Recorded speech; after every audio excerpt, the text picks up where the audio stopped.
Hi guys, so today I am at the Cycle and Carriage outlet in Mutiara, Damansara. The purpose of my visit here today to test drive the new facelifted Mercedes E-Class. Oh my god! Oh my god! This is an E43 AMG wagon, guys. So check this out. This must have been brought in on a special order basis. So here we have, this is the facelifted E-Class E300. But before I check the car out, okay, temperature scan. Okay, need to see vaccine or not? Oh, thank you. Hey guys, so Rachel here, Brian here. They were here earlier to wait for me. Test ready or not? Tested. Negative, huh? Negative. You also tested negative, huh? Negative. Okay, good. So moving forward, right, Team Aurizn, now we have a new SOP in place. Anytime that we have to come out together, shoot video, we must do the saliva test first. Everybody show negative, only we come out. Whoever that kena 2 lines on the test kit, sorry, you stay at home, go hospital or whatever, right? So where do I start? So as we know, Rachel is our resident Mercedes fan. Yeah. Hey, have you been to Mercedes showroom before? I've been to, but not this one. Not this one, Hey, sweet bo. Very sweet. Very sweet. Very grand. When I Does it inspire you to want to buy a Mercedes even more? I always wanted to buy it. Ah, good. Okay. Later I'll get them to issue booking form for you. Yeah. Ah. Look at this. Oh, your first. This is I can Rachel. compete with HP already. This is your first step to your own Mercedes.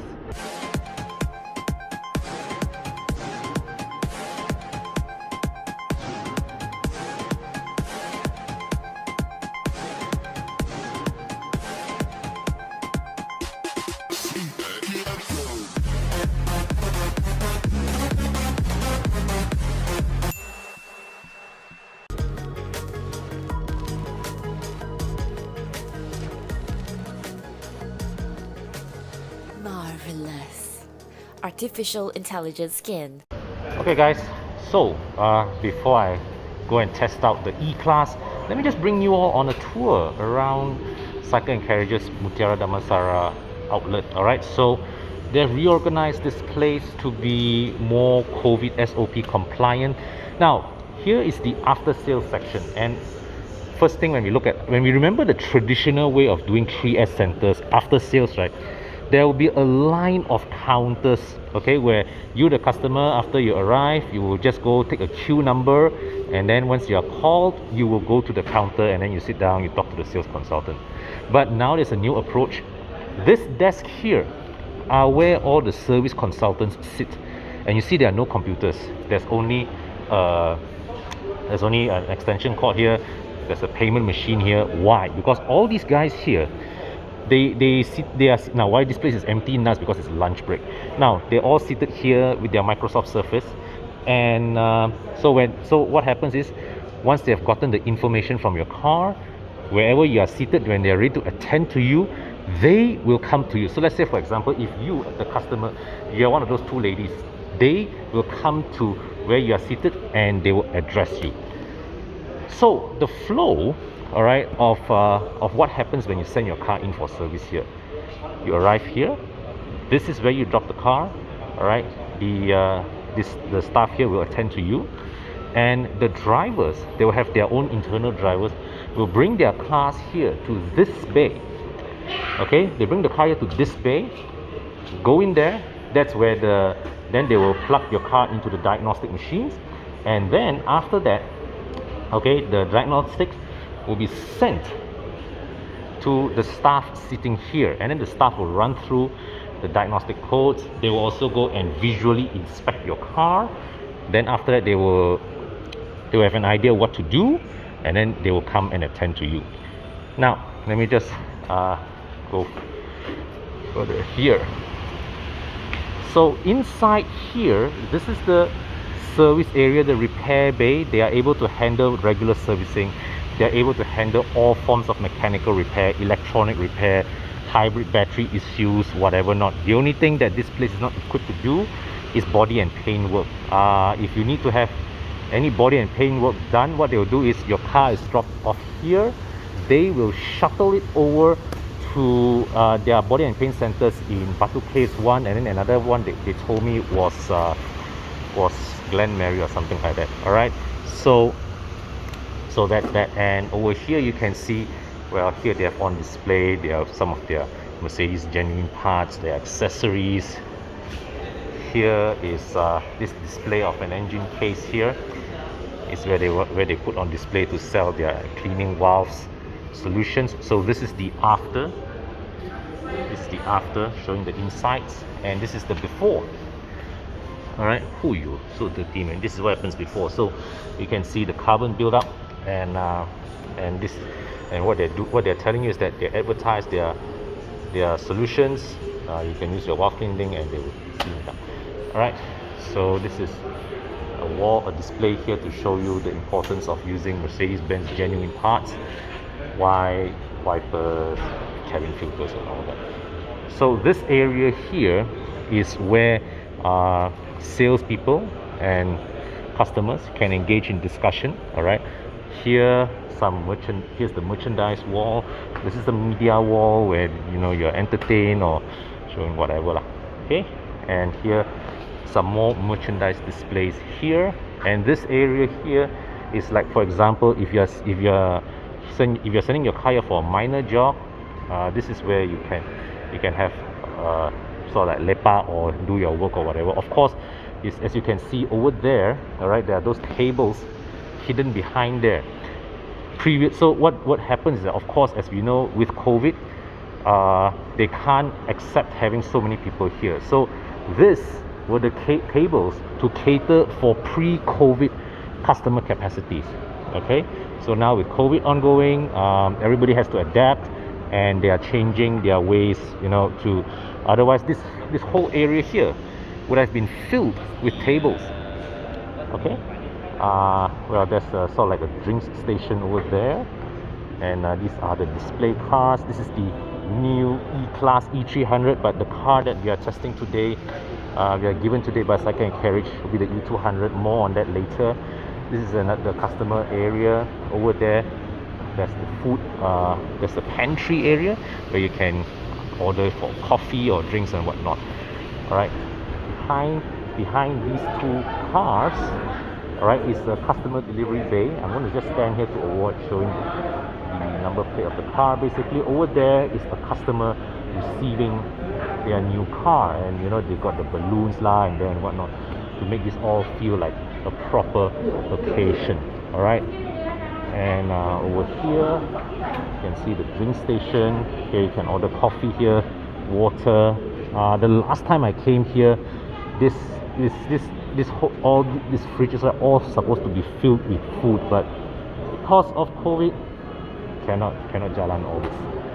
All right, so just a quick tour of the Second Carriage showroom here in Mutiara, Damansara. And well, earlier I've just been handed my keys to the car that I will be driving today, and there is it, guys, the E200. Right, so now I'm on my way to meet the rest of the team at KLGCC. Okay, so well, I see everybody's car here. Let's park. Always a bit tak biasa when I review a Mercedes.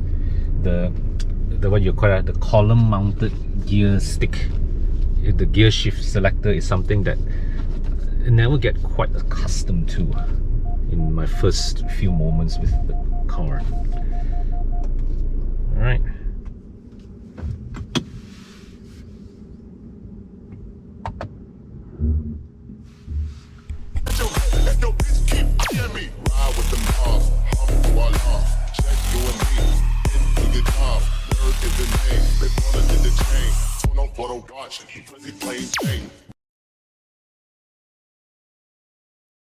Okay guys, so here we are at our favorite shooting location, the International Gallery at KLGCC, with the facelifted Mercedes-Benz E-Class E200.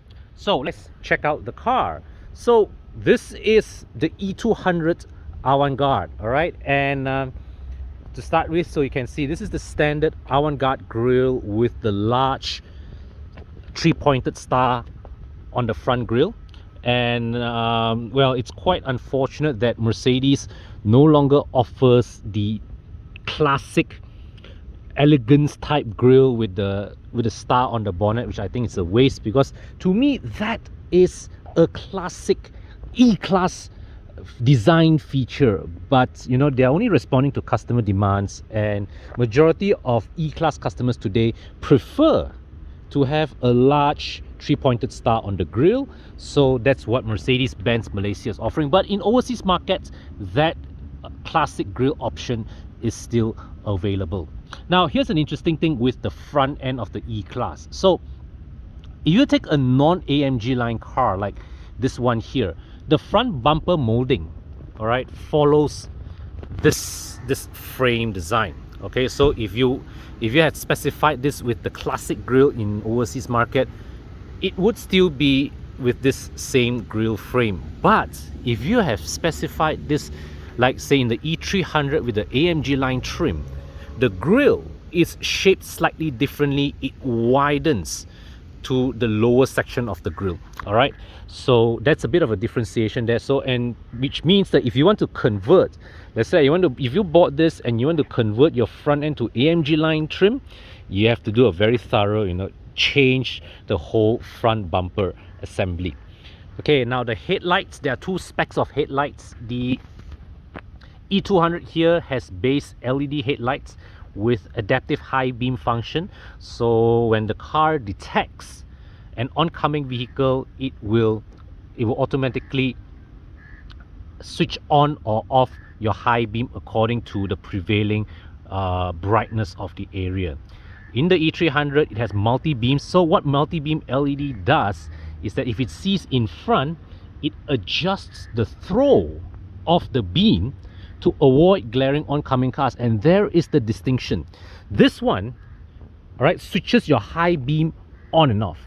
The multi-beam LEDs, it actually changes the throw of your beam, okay, so that you get maximum illumination without glaring oncoming cars.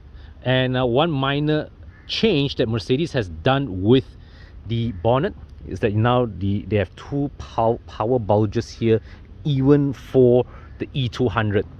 Okay, these are the standard 18-inch wheels as specified here in the E200. I actually like this simple wheel design much better than the one in the E300 AMG line. Okay, so here you see the side profile. It's a very clean side profile. All right, still, just remember that this is a facelift. It is not an all-new model, so the silhouette from the previous car continues. Now you come to the back here. Okay, they've revised the back. So what happened here is that I feel Mercedes is trying to graft their new generation design language into the body of a car that was designed for this generation of models. So my personal opinion is that there is a slight mismatch in some of the lines of the car. So like you see the way these tail lights, for example, now these two-piece tail lights, it does not quite gel with the car's design the way the new W206C class or the W223 S class is. This one, well, it's obvious that in my opinion, the tail end of the car looks better in its pre-facelift configuration, if I'm to be honest. Now you come down here, the lower section of the bumper, quite cleanly arranged, right, with two chrome tailpipes that is integrated into the bumper assembly. Very neat. Okay, so let's open the boot. Now it does not have power opening, but the spring is loaded well enough that it bounces the boot up at just a nice pace. And you can see here there are these hooks for you to hang your shopping bags, and the seats have split folding facility, so you pull this latch to release the seat back. You still have to go there and press it down yourself. Now open the boot floor. Under here, there's a hidden compartment for you to stow items away. All right, and this is a net here for you to keep, you know, smaller items from moving about. Manual closing of the boot, and you come to the front. The seat, you fold the seat down, okay, and you notice that it's not flat. It's not a flat floor, but they raise the section of the boot here. Okay, so you can see it's raised so that it meets with the seat back at just the right angle, and that allows you to load heavy objects quite nicely. All right, and fold the armrest down, open this. There's a good compartment here, nicely carpeted with pop-up cup holders that feel, I would say, appropriately solid. Okay, the seat design, obviously, well, not very attractive in my opinion, and this is probably the lowest grade seat. The angle is good, all right, and well, good enough room, good thigh support, seat depth is good. And remember that an E-Class, at the end of the day, it's also designed with chauffeur duty in mind. So it is for, you know, it is the rear section, the comfort of these seats are designed so that the tauke can sit at the back here and lounge comfortably whilst being brown. Even in this base E200 model, you also have manual sunshades here, okay, for you to use in a hot sunny day. And they have quite sensibly, if you ask me, put a one-piece shade up so that, you know, you don't have to have a second flimsy piece that slides out specially for the rear quarter window. So here there's a dedicated blower, and also open this, access to a 12-volt socket and USB-C ports right there. So now let's come to the front. This dashboard design should look very familiar. You get the silver trim here with open pore wood inlays here. A display unit that I saw earlier when collecting this car in Cycle and Carriage had a dual tone interior, black on top, brown at the bottom, which looks much better. And just now there was a message here that tells me that it warns me even that the rear backrest is not secure. So that is good, that's nice. I will have to fix that later before we get the car moving. So this familiar two-piece screen is still there. Notice that it is two separate screens, but they put it together in a one unified assembly to create the impression of a wider screen, but it's not. It's two separate screens. In some overseas market, for the base taxi models, this is a simple analog dial, whereas only one screen here. Now this is the latest Gen MBUX that was taken from the A-Class with the new generation control pad, and also, okay, it has touchscreen functions. So well, it's quite nicely set up. You've got very nice graphics, very good resolution.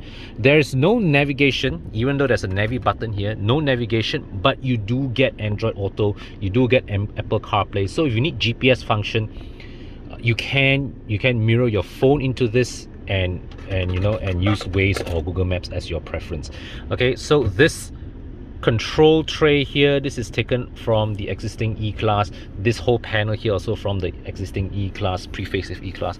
This is the new generation pad, but it's also made to fit within the existing mold. All right, and this lid here obviously opens up with a soft opening. And in the E300, this is a wireless charging tray that's not available here, but that's fine. You still got 12-volt socket and a USB-C port here. You've got another USB-C port here, and you've got a decently sized center armrest with storage compartment underneath. Inside here, this is the glove box. Right now, the big change here in terms of design is this steering wheel, new design steering wheel, and this whole panel here and this whole panel here, it's a large capacitive touch function. All right, so let's say for example you can use this to scroll. All right, observe the screen, right? You can scroll this, but there is a problem. You see, this buttons is placed at an angle, so when you want to scroll up down, you cannot just scroll up down like, oh, you can. All right, a few times I tried, you actually have to scroll up down at an angle. Okay, so you have to be mindful of that. See, it doesn't work every time properly, so but I guess it's something that you get used to with acclimatization. So this is the volume control. You can press, or you can slide. Similarly here, this side, this controls, you can use this to adjust. You can change the display screen here. All right, you can scroll like that. So very nicely executed overall. I'm still trying to get used to this large Mercedes-Benz star here on the horn, but this is, once again, this is a new generation steering wheel that is being placed here in an older platform. So the visual coherence of this wheel in this architecture, it does not quite fit as well compared to the existing pre-facelift wheel. In fact, there are a few elements in this car design-wise that that does not, because it's based on the previous, it's still based a facelift of the previous gen car. The new generation design elements don't fit in quite as well. But overall, it's still a pleasant place to be in. It's typical E-Class. The base, just remember that when this basic cabin design, when Mercedes first launched this, was quite universally acclaimed. It was quite highly well received by the public and critics alike, because, you know, it's a very beautiful design, and as what Rachel said in her words, a very Instagrammable place to be in. And I think what Mercedes have done is that they have also had a good classy mix of materials. This silver trim here may not be quite so fun to experience in, you know, hot sunlight, in midday sunlight. Very probably going to be reflective in your eyes. This open pore wood trim, definitely a good touch. Earlier today I saw the E300 AMG line. That one had the open pore wood trim here as well, which I think is a nicer combination in my books. All right, but well, this is a small thing. If you don't like this, actually you can go to an accessory shops and get this covered. That is quite fine.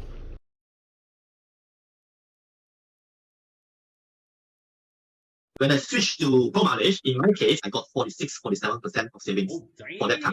Pro mileage was the only one that gave me 5,000 extra value to cover, yet still cheaper, a lot less. A lot Turn less. up!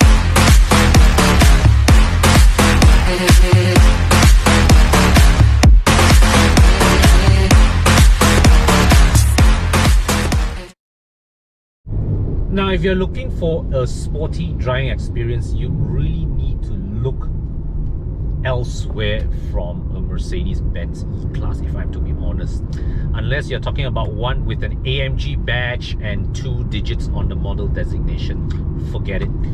Alright, even your E300 AMG line with additional horsepower, not going to deliver the same kind of driver engagement as a BMW 5 Series. So best to calibrate your expectations properly when shopping for one of these. But what you do get, and oh my god, that is an E-Class. Nice to see the ancestor of this one. All right, so you see, going back all the way to even the time of the W123, the E-Class has always been a car that projects trustworthiness. Yes, you see someone turn up in an E-Class, you know that person has accomplished a certain degree of success in his life. But so has the guy who drives a 5 Series, so has the guy who drives a Volvo. But what sets the Mercedes E-Class driver aside is that the E-Class gives you that impression of trustworthiness. You turn up in an E-Class, people know they can count on you to deliver on what you promised. They can count on you to execute what is asked of you without question. The person who drives an E-Class has accomplished success and is not pushed by other factors to want to show it off. They are buying an E-Class as a symbol of understated success. Now, the driving experience of this E200 here is best summed up in just one word. It's adequate, it's competent, it's not entirely exciting, if I'm to be frank. You've got 197 horsepower, 320 Newton meters of torque. It's good enough for your day-to-day driving. You won't be left behind in a traffic light. Unlike the days of the 123 or the 124 where you have a 200 badge on the back of your Mercedes, you know that shit, this is going to be underpowered. But here, no such thing. Alright, you have enough muscle under your hood to keep up with the majority of traffic out there. And handling wise, yes, once again, not as engaging as the 5 Series. You've got a bit more roll, you've got, you know, a bit looser body control. It doesn't lean on corners quite as with the sure-footed assurance of a 5 Series, but hey, it gets you past that bend if you calibrate your steering and throttle inputs reasonably. But more importantly is that it is competent.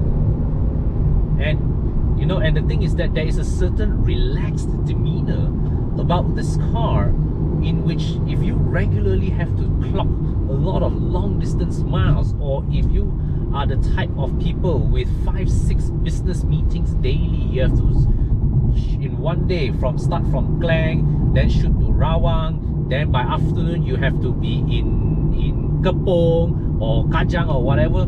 This is the car to do it, and this is the car that will effortlessly eat up the miles for you. And you know, no other luxury car has had the same benefit of the E-Class as being as extensively tested in terms of durability. And I am talking about the taxi drivers in Europe, because think about it, every time when you fly into Europe, the airport is filled with Mercedes-Benz E-Class taxis. And there's a reason why the taxi fleets in Europe choose the E-Class, because they know the E-Class is a car that they can depend on. And whilst it still has a slight status symbol to it, the E-Class is a car you can trust to get you wherever you want, every time, every day.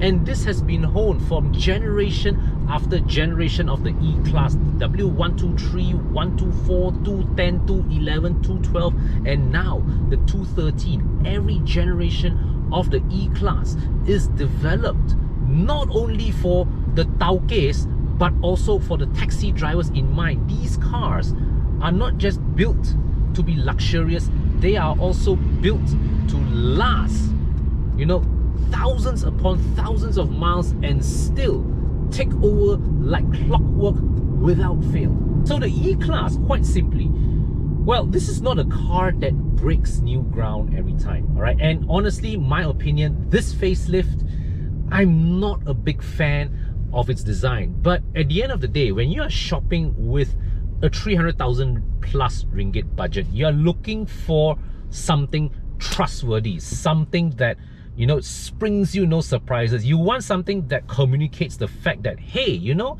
you have achieved something in life, but you don't want to be seen overly bragging about it. The E-Class is a nice way to show in a relatively understated fashion that you have accomplished your success, and not wanting to be seen bragging too much about it.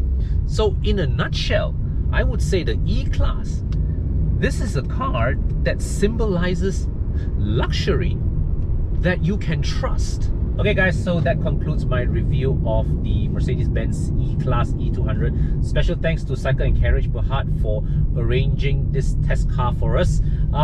Yeah, if you like my content, kindly help me with 2 clicks, the like button and the subscribe button. Head over and check out the channel of all my other Aurizn team members as well.